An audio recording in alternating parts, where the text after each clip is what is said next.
Hello everyone. आज हम लोग कवर करने वाले हैं ब्रेकियल प्लेक्सस पार्ट 2। पार्ट 1 में हमने कुछ निमोनिक्स देखे थे और कुछ तरीके देखे थे कि कैसे हम ब्रेकियल प्लेक्सस को बहुत ही सिंप्लीफाइड फॉर्म में और बहुत कार्टूनिश कैरेक्टर्स के थ्रू मैंने आपको दिखाने की कोशिश की थी कि आप कैसे याद कर सकते हो। एक सीक्वेंस आपको बताया था RTDCB का, जिसके थ्रू आपको ये याद हो सकता था कि क्या क्या होता है ब्रेकियल प्लेक्सस में। रूट्स होती हैं, ब्रांचेस होती हैं, कॉर्ड, ट्रंक, डिवीजन, और इनका एक करेक्ट सीक्वेंस क्या था।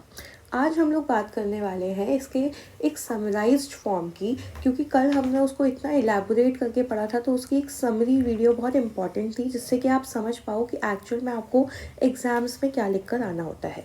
तो देखिए, ब्रेकियल प्लेक्सस में अब जो मैंने आपको यहाँ पर दिखाया है वो क्या है। RTDCB, ये हम कल देख चुके थे।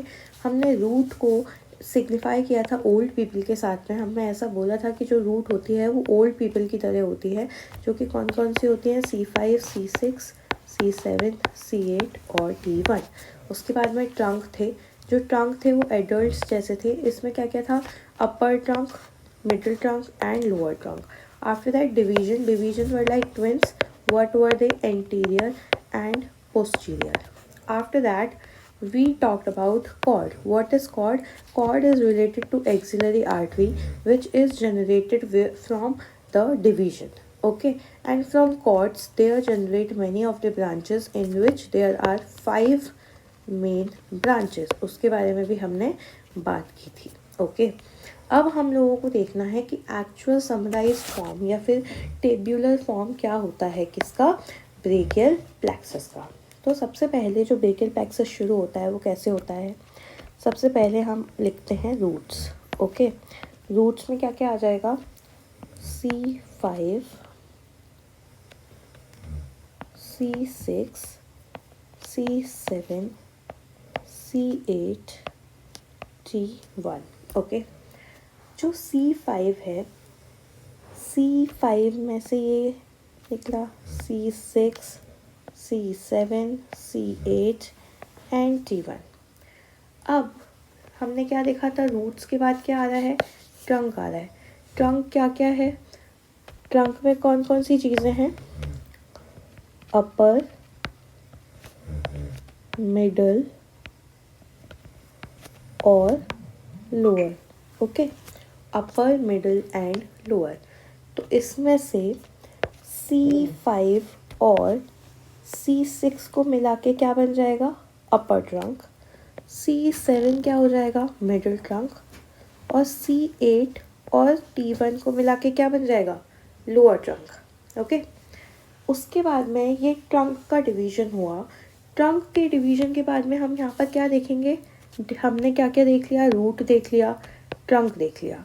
अब जो ट्रंक है, ये तीनों क्या बन गए, ये क्या हुए, ट्रंक। ओके, ट्रंक के बाद में क्या आएगा, ट्रंक के बाद होगा डिवीज़न। तो ये जितने भी ट्रंक हैं ये कैसे डिवाइड हो जाएंगे, इसको हम आगे ले जाते हैं, फिर इनका डिवीज़न करेंगे। ये कैसे डिवाइड होंगे, देखो, जो अपर ट्रंक है वो डिवाइड होगा एक एंटीरियर और एक पोस्टीरियर। ओके, जो C7 है, C7 का जो मिडिल ट्रंक है उसके भी 2 पार्ट होंगे, एंटीरियर एंड पोस्टीरियर। ओके, फिर जो लोअर ट्रंक है, लोअर ट्रंक के भी कितने पार्ट्स होंगे, 2 पार्ट्स होंगे। They are the anterior and posterior. एक एक प्रोसेस आप ध्यान से देखते जाना जो मैं ड्रॉ कर रही हूँ। ठीक है, ये जो हमने ब्लू से डिनोट किया है वो क्या डिनोट किया है हमने, डिवीजन। सारे हम अलग पेन यूज़ कर रहे हैं ताकि आपको क्लियर डिफरेंस समझ में आएगा। अब हम इनको मिलाने वाले हैं। ठीक है, हम कॉर्ड्स बनाने वाले हैं। अब हम इसमें से कॉर्ड्स बनाएंगे। वो कॉर्ड्स कौन कौन सी होती हैं, लेटरल कॉर्ड, मीडियल कॉर्ड और पोस्टीरियर कॉर्ड। वो हम यहाँ पर लिखते हैं। कॉर्ड्स कौन कौन से हो जाएंगे हमारे पास में, लेटरल, मीडियल और पोस्टीरियर। ठीक, अब ये कॉर्ड्स जब हम ड्रॉ करेंगे तो देखो, लेटरल कॉर्ड कौन कौन सी बनेगी, ये जो आई थी हमारी anterior division of C5 C6 and anterior division of C7 forms what? Lateral cord. Okay. After that, medial cord is formed by this, the anterior division of C8 and T1, and the posterior cord is formed by C5 C6 C7 and C81। इन सब का कौन सा joint है? ये posterior. Okay, इन सब से क्या बन जाएगा? Posterior cord. तो ये हमने यहाँ पर कॉर्ड्स लिखे। अब हमको डिवीजन करना है मेनली ब्रांचेस का। जो ब्रांचेस का डिवीजन होगा इसमें से, वो बहुत ध्यान से आपको देखना है। I will choose a very different colour to show you the branches.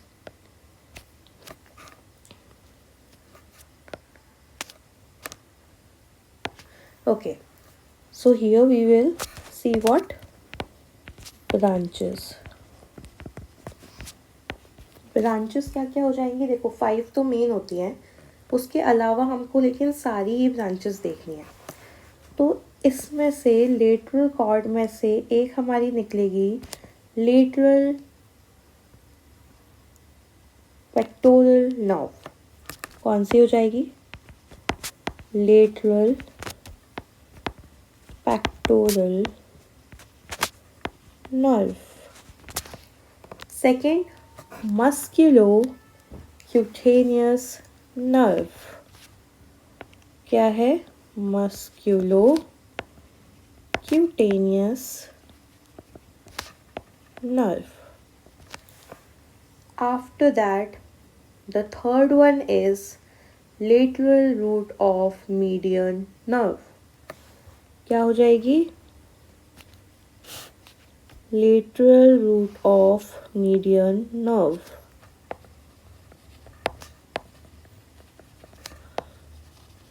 root of median nerve। Okay, और कौन सी हो जाएगी? Median nerve. ठीक, अब जो मीडियन नर्व है उसकी दो है, एक लेटरल रूट है और एक मीडियल रूट है। तो जो मीडियल रूट निकलती है मीडियन नर्व की, वो कहाँ से निकलेगी?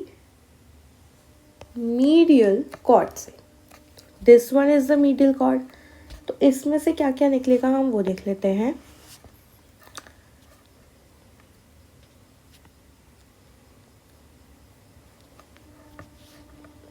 This is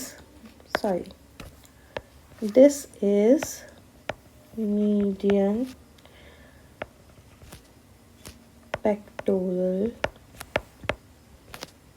nerve। ओके, और क्या हो जाएगा?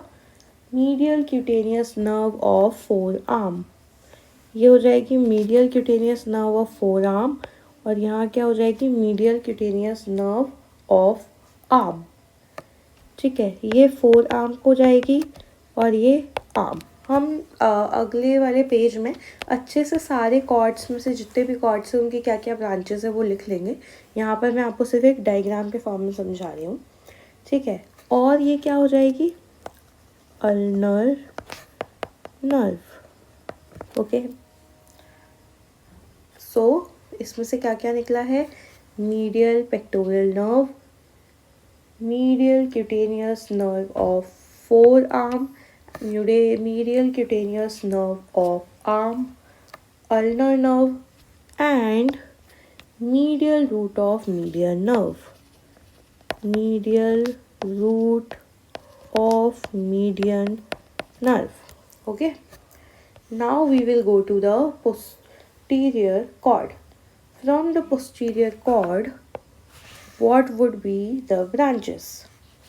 First one is upper subscapular nerve। The first one is upper subscapular nerve। After that, the second one is lower subscapular nerve. Then we have axillary nerve. What we have? Axillary nerve. And nerve 2 latissimus dorsi, and the one more terminal nerve, which is radial nerve.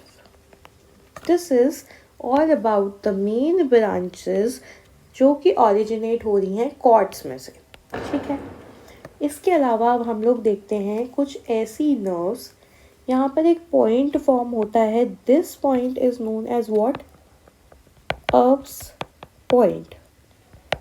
यहाँ पर 6 nerves join होती हैं, तो दो तो क्या हो जाएंगी? दो तो ये हो जाएंगी C5 एंड C6. दो ये डिवीजन हो जाएंगे एंटीरियर एंड पोस्टीरियर. इसके अलावा 2 नर्व्स यहाँ पर आती हैं जिनका नाम मैं अब आपको बताऊंगी. वो नर्व्स क्या क्या हैं? The upper one is what? The upper one is suprascapular nerve.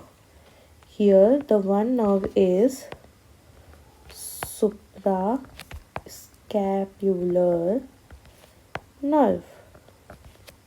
और इसके नीचे एक जो नर्व जाती है वो क्या होती है? Nerve to subclavius. Okay, this one is what? Nerve to subclavius. These are the 2 nerves here. एक नर्व C5 से भी ओरिजिनेट होती है जो कि होती है डॉर्सल स्कैपुलर नर्व. ओके, ये क्या होती है? Dorsal scapular nerve. और एक नर्व निकलती है हमारी C5, C6 और C7 से, जिसको हम क्या बोलते हैं? Nerve to serratus anterior muscle. इसको हम एक नाम से और जानते हैं जो क्या होता है? Long thoracic nerve. तो हम लोग रिवाइज कर रहे थे, अब देख लेते हैं. देखो, हमने रूट्स देखा, ट्रंक देखा, division, cord and branches. Roots में क्या था? C5, C6, C7, C8, T1. उसके बाद में ट्रंक थे, ये अपर ट्रंक था, ये मिडिल ट्रंक था, ये लोअर ट्रंक था. देन डिवीजन, सारे ट्रंक में से डिवीजन होते थे anterior posterior, anterior posterior, anterior posterior. उसके बाद कॉर्ड्स बन रहे थे. डिवीजन यूनाइट होके क्या बना रहे थे? कॉर्ड्स बना रहे थे. लेटरल कॉर्ड, मीडियल कॉर्ड और पोस्टीरियर कॉर्ड. और उसके बाद में ये सारी ब्रांचेस हमने देखी. अब कुछ ब्रांचेस जो होती हैं वो हमने रिवाइज़ किया कि रूट से भी निकलती हैं, कुछ ट्रंक से भी निकलती हैं, लेकिन जो डिवीजन होता है ना, उससे कोई ब्रांचेस नहीं निकलती हैं. ठीक है, रूट से जो ब्रांचेस निकलती हैं वो क्या है? Dorsal scapular nerve. Dorsal scapular nerve को हम नर्व टू रोम्बाइटस मसल भी बोलते हैं. ठीक, उसके बाद में होता है नर्व टू सेरेटस एंटीरियर. अब ये जो डॉर्सल स्कैपुलर नर्व है ये कहाँ से निकल रही है? C5 से. और जो nerve to serratus anterior muscle है वो C5, C6 और C7 से निकलती है. इसको हम लॉन्ग थोरेकिक नर्व भी बोलते हैं. फिर यहाँ पर होता है अप्स पॉइंट. अप्स पॉइंट किन किन चीज़ों से बन रहा है? एक तो यहाँ से जा रहे हैं 2 डिवीजन एंटीरियर और पोस्टीरियर. यहाँ पर है अपर ट्रंक C5 और C6. और यहाँ पर 2 नर्व्स और निकलती हैं. ऊपर जाती है सुप्रास्कैपुलर नर्व और यहाँ आती है nerve to subclavius. Nerve to subclavius किसको सप्लाई करती है? सबक्लेवियस मसल को. तो इस तरीके से ये सारी ब्रांचेस भी होती हैं. ये जो अप्स पॉइंट होता है यहाँ पर अप्स पैरालिसिस भी हो जाती है. अब देखो, मैंने आपको अच्छे से याद करवाने के लिए एक शॉर्ट फॉर्म ढूंढा है, आप कंफ्यूज ना हो. जैसे कि ये लेटरल कॉर्ड है, अब आप यहाँ पर अगर ढूंढने बैठोगे कि ये लेटरल कॉर्ड बन कैसे रहा है तो आप कंफ्यूज हो जाओगे. तो आपको याद रखना है कि लेटरल कॉर्ड कैसे बन रहा है. एंटीरियर डिवीजन यूज़ हो रहा है. 2 एंटीरियर डिवीजन ही यूज़ हो रहे हैं. किस किस के? अपर ट्रंक के और मिडिल ट्रंक के. फिर मीडियल कॉर्ड कैसे बन रहा है? मीडियल कॉर्ड में एंटीरियर डिवीजन यूज़ हो रहा है लोअर ट्रंक का. And in posterior cord, posterior division of upper trunk trunk, middle trunk and lower trunk. अब हमने जो बोला हम देख लेते हैं. This is what? This is lateral cord. In this we are using anterior division of upper trunk and anterior division of middle trunk. In this medial cord, we are forming the anterior division of lower trunk, and to form the posterior cord we are using posterior division of upper trunk, posterior division of middle trunk and posterior division of lower trunk. ठीक, अब हम branches revise कर लेते हैं सारी chords में से जो निकलती हैं. लेटरल कॉर्ड से क्या निकलेगी? Lateral pectoral nerve. देखो लेटरल कॉर्ड है तो लेटरल चीज़ें निकलेंगी. Lateral pectoral nerve, lateral root of median nerve. जो मीडियन नर्व होती है वो दो चीज़ों से बनती है, एक तो लेटरल रूट से बनती है और एक मीडियल रूट से बनती है. तो जो लेटरल रूट है वो कहाँ से निकल रही है? लेटरल कॉर्ड से. और जो मीडियल रूट है वो कहाँ से निकल रही है? मीडियल कॉर्ड से. ठीक है, तो लेटरल कॉर्ड वाली कौन सी नर्व हो जाएंगी? Lateral pectoral nerve, musculocutaneous nerve, this is the important nerve, and lateral root of median nerve. Then from medial cord, medial pectoral nerve. देखो मीडियल है, यहाँ पर कौन सी थी? लेटरल थी पेक्टोरल नर्व, और यहाँ पर कौन सी है? Medial pectoral nerve. medial cutaneous nerve of forearm, medial cutaneous nerve of arm, ulnar nerve and medial root of median nerve. फिर posterior cord से दो important nerves निकलती हैं, axillary nerve and radial nerve. Nerve to latissimus dorsi, upper subscapular nerve and lower subscapular nerve. ठीक, अब कुछ clinical deformities हैं जो यहाँ पर हो जाती हैं, अर्ब्स पैरालिसिस और क्लम्पकीज पैरालिसिस. अर्ब्स पैरालिसिस को हम पुलिसमैन टिप हैंड या फिर वेटर्स टिप हैंड भी बोलते हैं. इसमें क्या हो रहा है कि जो हाथ है वो पूरी तरह से नॉर्मली जो हमारा हैंड होता है वो किस पोजीशन में रहता है? उसके अपोजिट पोजीशन में घूम जाता है. जैसे कि पुलिसमैन टिप लेते हैं या वेटर टिप लेते हैं ना पीछे हाथ छुपाकर, तो वैसा एक हैंड बन जाता है, इसलिए हम उसको अर्ब्स पैरालिसिस बोलते हैं. और जो क्लम्पकीज पैरालिसिस होता है वो क्लॉ हैंड होता है. इसमें क्या हो रहा है कि हैंड जो है वो क्लॉ जैसा हो रहा है, क्योंकि एक्सटेंसर और फ्लेक्सर मसल्स जो हैं वो अच्छे से जब वर्क नहीं करती हैं तो उसकी वजह से क्लम्पकीज पैरालिसिस हो जाता है. अब अर्ब्स पैरालिसिस का एक कॉज ये भी होता है कि जब चाइल्ड का बर्थ हो रहा होता है उस टाइम पर बहुत फोर्सफुल डिलीवरी के टाइम पर क्या होता है, अगर उसका शोल्डर हमने ज़्यादा खींच लिया या शोल्डर के थ्रू निकालने की कोशिश की तो उसका शोल्डर अफेक्ट हो जाता है, जिसकी वजह से अर्ब्स पैरालिसिस होती है. तो ये जो क्लिनिकल डिफॉर्मिटीज़ हैं अर्ब्स और क्लम्पकीज, इनसे वाइवा क्वेश्चंस बहुत ज़्यादा बनते हैं. और this is all about what brachial plexus. हमने स्टार्ट किया था ब्रेकियल प्लेक्सस का पार्ट 2, जिसमें हम ये सब देख रहे थे कि जो कल हमने इस तरीके से पढ़ा था उसका क्या एक समरी निकल सकती है, क्योंकि ये जो डायग्राम था ये आप लोगों के लिए समझना बहुत ज़्यादा ज़रूरी था कि कैसे रूट, ट्रंक, डिवीजन, कॉर्ड और ब्रांचेस डिवाइड होते हैं. इसलिए मैंने यहाँ पे डिफरेंट कलर्स भी यूज़ करके आपको दिखाए, सो दैट आपके लिए याद करना बहुत ईजी रहेगा. Okay, so with this we end this lecture. और अगर आपको कुछ भी ऐसा डाउट लगता है, you are very free to ask